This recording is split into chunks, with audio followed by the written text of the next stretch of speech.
ओम श्री गणेशाय नमः। मैं विष्णु पत्नी धरती माता पर चलते हुए, खेत की रखवाली करते हुए, हे मेरे मित्र लोग,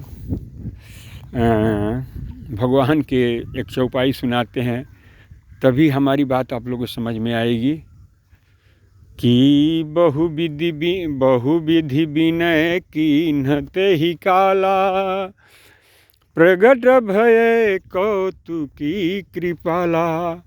तो भगवान कौतुक करते हैं, तो हम फिर अपना मत देते हैं आप लोग को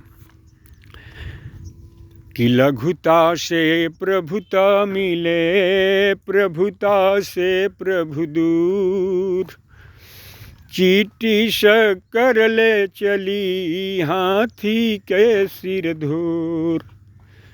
ये हर एक मनुष्य को, जीव जानवर सबको प्रभुता मिलता है।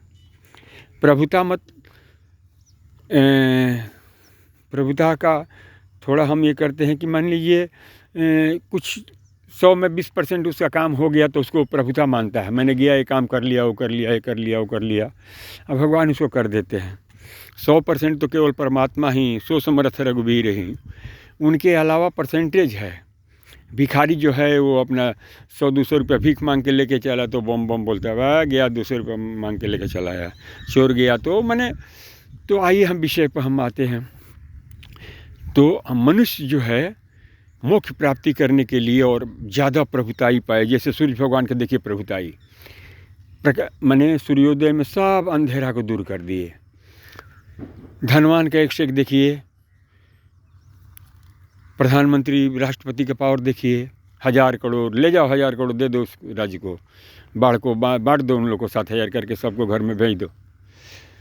ये सब प्रभुताई में आएगा। संपत्ति और प्रभुताई मिक्स रहता है, एक दूसरे का लगाव है, एक दूसरा का मान लीजिए मित्र है।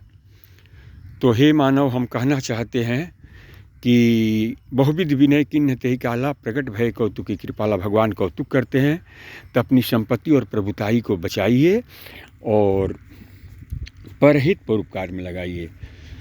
मैं हमें नहीं बोलती कि केवल खेती से काम चल जाए। खेती का सहयोग करना, स्कूल, कॉलेज, हॉस्पिटल, गौ सेवा। लेकिन गौ सेवा का मतलब हुआ कि द्वार पर इनको रख करके, इनका स्नान करा के, भोजन करा के, ये नहीं कि छोड़ दिया गया है, सारा पानी पीती है, गंदा चीज़ खाती है, ये गौ सेवा नहीं हुआ। तो श्रीमन नारायण लक्ष्मी नारायण गौ जी का दर्शन कराते हैं। गौ सेवा लेकिन ये नहीं है, गौ सेवा का खूब सुंदर जगह होना चाहिए, हैं। इसलिए हे मानव, हम लोग भारत में भी बहुत फजूली धन खर्चा होता है। ये अगर गौशाला में चला जाए और गौशाला में ईमानदारी से दूध सबको वितरण हो, दही दूध घी, पंचामृत पंचगव्य इनमें पाया जाता है। पंचामृत तो थोड़ा धरती माता और गौ माता को मिला करके पंचामृत बनता है। गौ माता और धरती माता को मिला करके पंचामृत बनता है। तो जैसे मधु धरती माता देती है और गुड़ देती है, आज 3 ठो गाय माता देती है, घी, दूध और दही। तो ये दोनों माता की बहुत सेवा ज़रूरी है। लेकिन दुर्भाग्य से ज़्यादा पैसा कमाने के लिए हम लोग इनका सेवा नहीं करके कल कारखाना लोहा लकड़ का चक्कर में ज़्यादा पड़े हैं। तो श्रीमन नारायण राधे राधे करके मैं वाणी विराम देता हूँ।